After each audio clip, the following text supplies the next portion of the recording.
Hello, स्वागत है आपका हमारे YouTube चैनल में। आज जितेंद्र सर हमें पूरा कैलेंडर पढ़ाएंगे। शुरू करते हैं आज नया चैप्टर कैलेंडर। कैलेंडर में मेनली आज हम शुरू करेंगे क्या कैलेंडर। कैलेंडर में कुछ ही चीज़ें होती हैं। जैसे मान लीजिए कैलेंडर स्टार्टिंग ऐसे होती है, जैसे मान लीजिए कोई कैलेंडर की कोई डेट लिखी है 6 जनवरी 1901। 6 जनवरी 1901। हाँ सर। तो इसमें क्या हो सकता है? तो पहले था उसकी डेट हो सकती है। हाँ सर। दूसरा मंथ हो सकता है। इसके बाद थर्ड शताब्दी ईयर हो सकता है। तीसरा ईयर हो सकता है। तो आपको पता है कि डेट जो होती है, डेट या तो 28 हो सकती है या 29 हो सकती है। हाँ या 30 हो सकती है या 31। जैसे कि फरवरी जो होती है वो 28 या 29 दिन की होती है और शेष महीने 30 और 31 दिन के होते हैं। तो आपको पता होना चाहिए कि जो ईयर होते हैं वो दो तरीके के होते हैं। एक होता है साधारण वर्ष और एक होता है लीप वर्ष। जबकि साधारण वर्ष में 365 दिन होते हैं और जो लीप वर्ष होता है उसमें कितने दिन होते हैं बेटा? 366 दिन होते हैं। तो अब हम ये देखते हैं कि जो मंथ होते हैं, मंथ 12 होते हैं और सबका कोड कैसे होता है। तो आपको ध्यान रखना, सबसे पहले ध्यान दें आप, जो दिन होते हैं कितने होते हैं? 7 दिन।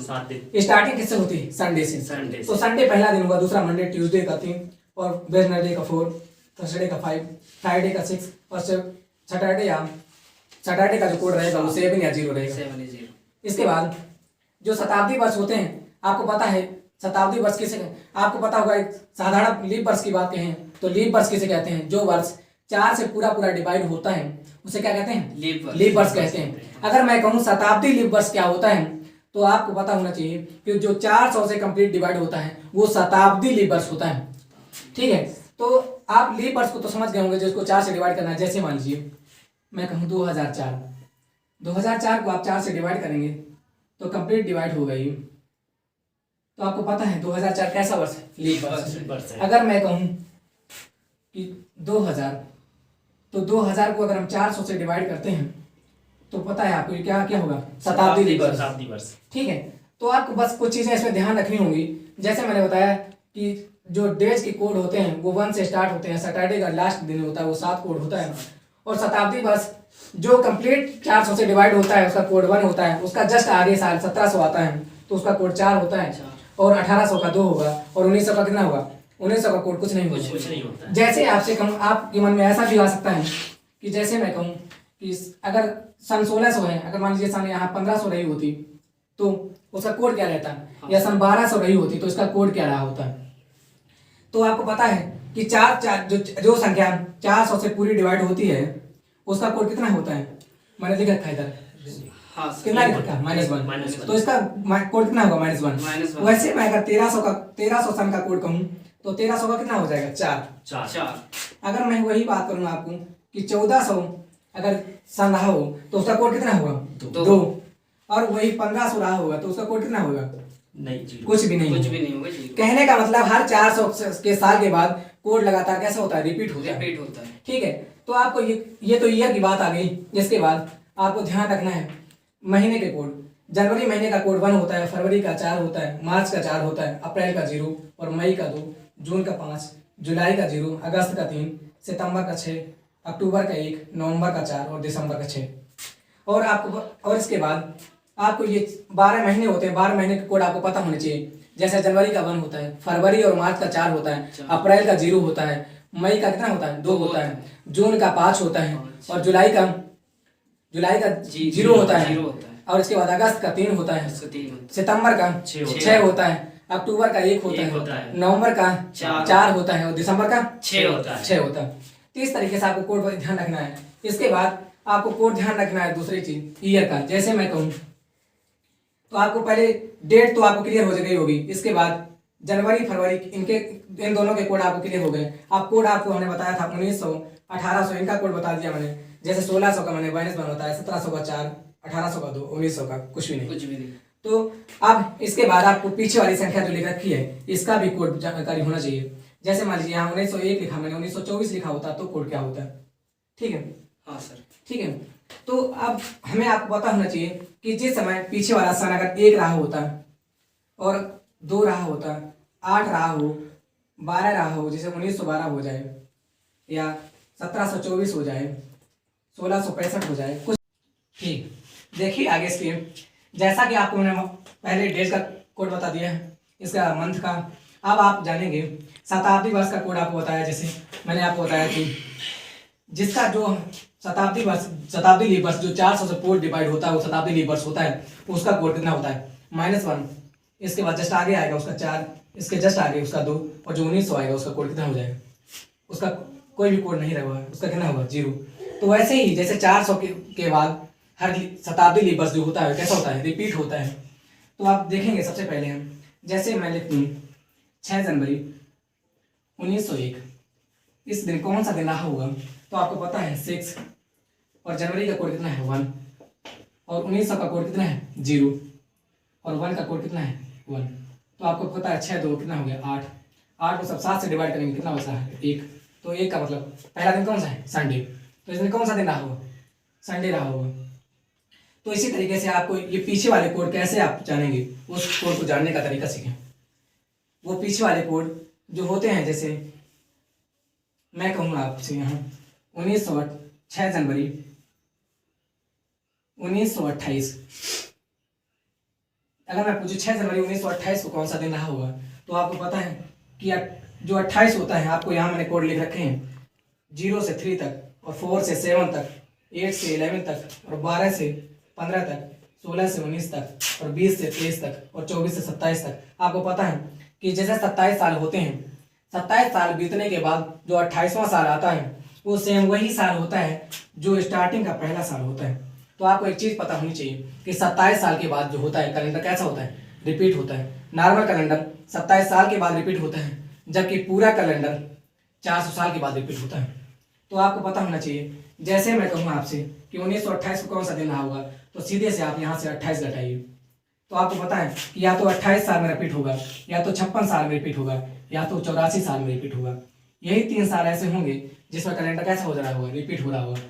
तो आपको पता है, इनके पहले आप कुछ कोड याद करें, जैसे 1901, जैसे मैं कहूँ 6 जनवरी 1901 मैंने बताया था, तो 1900 का कोड जो है वो 0 है, 1901 का कोड जो 1 रहेगा। 1900 पर आप ध्यान मत दीजिए, ध्यान देना है केवल आपको पीछे के लास्ट 2 अंकों, पीछे के लास्ट 2 अंकों पर ध्यान देना है।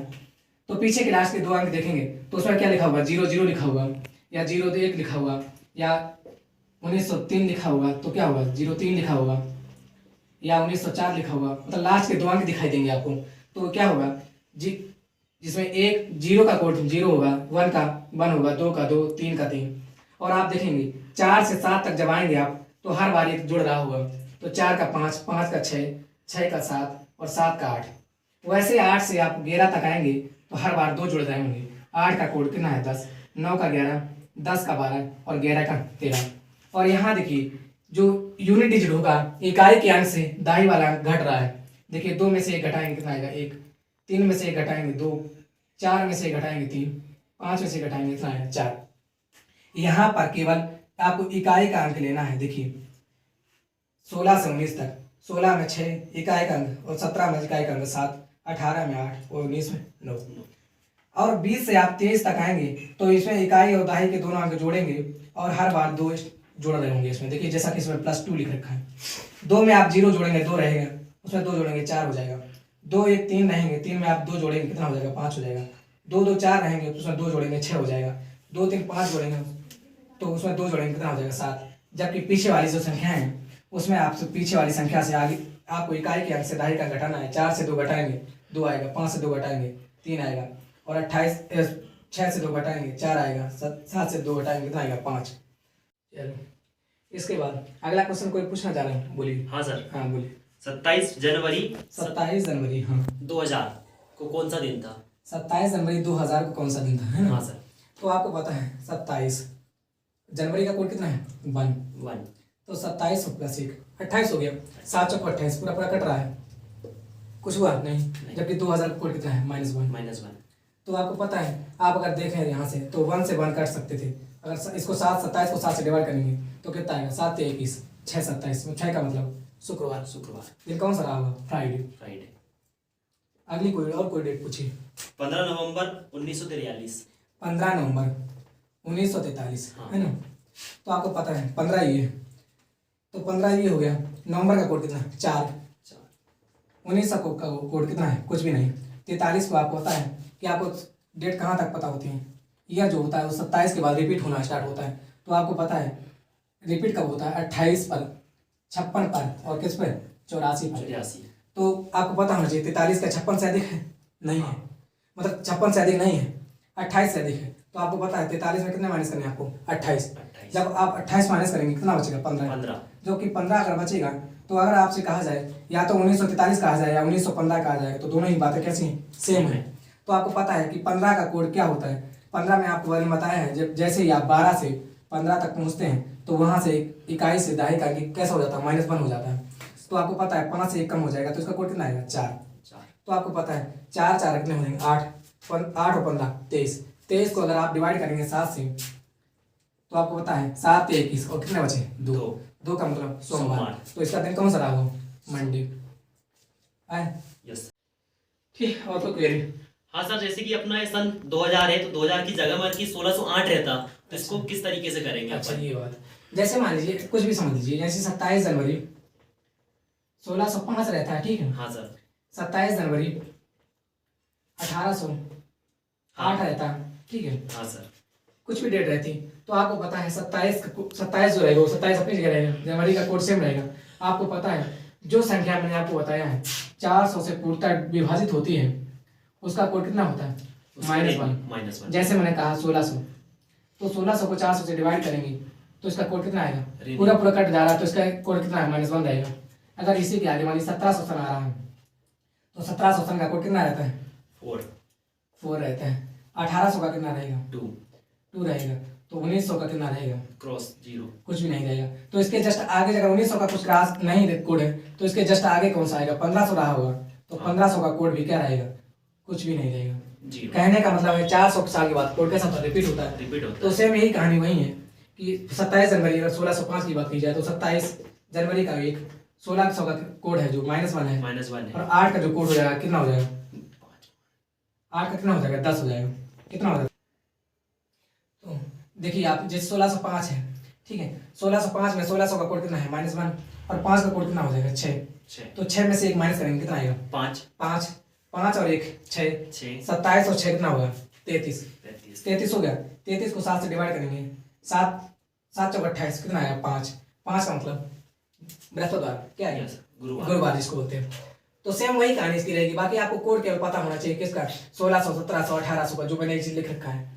तो यहाँ से आप 1500 का 1200 का कुछ भी निकाल सकते हैं, ठीक है? अगर एक मन में आप प्रॉब्लम और आ रही हो, अगर मान लीजिए यहाँ लीप बरस रहा होता तो लीप बरस की आप कोई भी डेट पूछिए मैं बता दूंगा आपको। सर जैसे कि 25 जनवरी 2004 को कौन सा दिन होगा? जैसे 25 जनवरी 2004। हाँ सर। तो आपको एक दो चीजें ध्यान रखनी होंगी। जैसे अगर लीप वर्ष की बात कहूँ तो लीप वर्ष केवल 1 जनवरी से लेकर और 29 फरवरी तक ही क्या होता है? लीप वर्ष होता है। शेष जो महीने होते हैं वो कैसे होते हैं? सेम होते हैं। तो अगर कोई भी डेट दे रखी है वो यहाँ पर डेट अगर 1 जनवरी से और 29 फरवरी के बीच में दी है तो वो महीना लीप वर्ष में काउंट होगा, अदरवाइज काउंट नहीं होगा। तो देखिए अगर ये 25 जनवरी दे रखा है तो ये वैसा, और 2004 है तो आपको पता है 4 से पूरा कट रहा है तो ये कैसा वर्ष है? लीप वर्ष है। तो आपको पता है कि लीप वर्ष के लिए आपको क्या करना होता है? जो भी कोड आ रहा उसमें एक कैसा करना होता है? माइनस करना होता है। आप एक माइनस कर दीजिए बस आंसर आ जाएगा। जैसे 25 जनवरी को कोड कितना? 1। 2000 का कितना? -1। 4 का 5 और अब बाद में आपको क्या करना है? -1 करना है। तो माइनस के 2 हो गए। तो 25 और 5 कितना होगा? 30 1 31 में 2 माइनस करेंगे कितना आएगा? 29 में आपको 7 से डिवाइड करेंगे, 7 चौक 28 कितना होता है? 1 का मतलब संडे। क्या रहा होगा? संडे। ठीक। देखिए अगर आपसे कुछ मिसलेनियस टाइप के क्वेश्चन पूछे जाते हैं, जैसे आपसे पूछा जाए कि 100 वर्ष में विषम दिनों की संख्या कितनी होती है? 5 होती है। 200 वर्ष में विषम दिनों की संख्या 3 होती है और 300 वर्ष में विषम दिनों की संख्या 1 होती है, जबकि 400 साल में विषम दिनों की संख्या कैसे होती है? 0। वो कैसे होती है? 100 साल में 5 तो 200 साल में कितने? 10। तो 10 को आप 7 से डिवाइड करेंगे कितने बचेंगे? 3। वैसे ही आपको 5 दिया कितना हो जाएगा? 15 में 7 से डिवाइड करेंगे कितना बचा? 1। और इसके बाद 400 साल में कितना होना चाहिए? 20। लेकिन आपको पता है 400 साल में एक दिन बढ़ जाता है तो हो कितना जाएगा? 21। 7 से डिवाइड करेंगे कितना आएगा? 0। तो क्वेश्चन एक बार पूछा गया कि बताइए किसी शताब्दी का अंतिम दिन कौन सा नहीं हो सकता है? तो आपको पता है 5वां दिन कौन सा होता है? शुक्रवार। जो मैं अपने ट्रिक के हिसाब से नहीं बता रहा हूँ, ये नॉर्मल कैलेंडर की बात कर रहा हूँ। नॉर्मल कैलेंडर में आप देखेंगे तो उसमें 5वां दिन कौन सा होता है? शुक्रवार होता है, जिसको मंडे से काउंट किया जाता है। मंडे से काउंट आपको इसको ध्यान देना है। इसको काउंट कहाँ से करना है? मंडे से। और जो हमने आप कैलेंडर का तरीका होता है उसको कहाँ से काउंट करना है? संडे से। तो आप संडे के हिसाब से, यहाँ से मंडे के हिसाब से देखेंगे तो 5वां दिन कौन सा आएगा? शुक्रवार। और तीसरा दिन कौन सा आएगा? बुधवार। और पहला दिन कौन सा आएगा? तीसरा कौन सा आएगा? बुधवार। और पहला दिन कौन सा आएगा? सोमवार। और कोई भी जो दिन नहीं रहा होगा तो कौन सा दिन रहेगा? जीरो कहने का मतलब, अब देखिए अगर आपसे क्वेश्चन पूछा जाए जीरो का मतलब क्या होगा? यहाँ संडे। क्या होगा? संडे। तो आपसे पूछा जाए किसी शताब्दी वर्ष का अंतिम दिन कौन सा नहीं हो सकता, तो आपको शुक्रवार, बुधवार, सोमवार और संडे के अलावा कोई भी दिन दिखाई दे, समझ लीजिए वो दिन किसी शताब्दी का अंतिम वर्ष नहीं हो सकता। अगर क्वेश्चन पूछा जाए बताइए 5वीं शताब्दी का पहला दिन कौन सा होगा, तो आपको पता है 4थी शताब्दी जैसे खत्म होगी वैसे ही 5वीं शताब्दी का पहला दिन आएगा। अगर 4थी शताब्दी का अंतिम दिन संडे है तो 5वीं शताब्दी का पहला दिन कौन सा होगा? सोमवार। जैसे आपसे कहा जाए बताइए 15वीं शताब्दी का पहला दिन कौन सा होगा, तो आपको पता है कि 4 या 1200 और 12 दिन कितना हो जाएगा? 1500 तो यहाँ तक आ गए। तो 1500 का लास्ट जो अगर आपसे पूछा जाए कि 1500 का पहला दिन कौन सा होगा, तो आपको पता है 1400 तक आना है। तो 1400 आप 1200 तक आएंगे तो रिपीट हो जाएगा, तो 1300 फिर यहीं आएंगे, 1400 नहीं होगा। तो 1400 का लास्ट दिन जो दिन होता है वो कौन सा होता है? बुधवार। तो अगर आपसे पूछा जाए 15वीं शताब्दी का पहला दिन कौन सा होगा, तो कौन सा रहा होगा? बृहस्पतिवार या गुरुवार। आया समझे? तो आपको इस टाइप से क्वेश्चन। जैसा कि आपने देखे अभी कैलेंडर जितेंद्र सर द्वारा हमको पढ़ाया गया, जो आशा करता हूं कि आपको बहुत अच्छे तरीके से समझ में आया होगा। ऐसे ही वीडियो पाने के लिए चैनल को सब्सक्राइब कर लेना और इस वीडियो को जरूर लाइक करना। फिर मिलेंगे अगले वीडियो में, तब तक की बाय बाय।